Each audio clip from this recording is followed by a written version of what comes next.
Many of us deal with seasonal allergies. The itching, sneezing, wheezing, coughing, watery eyes, headaches, and more. In fact, over 50 million Americans experience the discomfort from allergies each year. But what causes all these symptoms? Allergies are a response from your immune system to pollen, dust, pet dander, or other allergens. Our bodies have two types of helper cells to suppress or regulate immune responses. The Th1 cells react to intracellular stimuli, or what's going on inside your cell. The Th2 cells react to extracellular stimuli, or what's going on the outside of your cell. In a healthy immune system, the Th1 and Th2 helper cells balance each other out.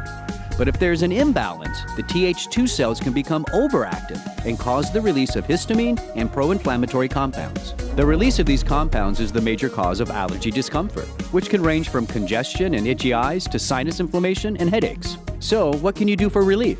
Epicor, or baker's yeast, is a unique compound that has been shown to balance the Th1 and Th2 helper cells. In one study, those who took 500 milligrams for 5 weeks showed a 43% decrease in the number of days with nasal congestion. Another beneficial ingredient to consider is a probiotic called L. acidophilus strain L92. L92 helps to restore the balance between the Th1 and the Th2 cells, as well as reduces IgE, antibodies produced in your immune system that also cause allergy symptoms. In a clinical study, those who took L92 noticed a 24% decrease in nasal swelling after only 8 weeks. By including Epicor and L92 on a daily basis, you can help restore balance to your immune system and find noticeable relief from the symptoms of seasonal allergies.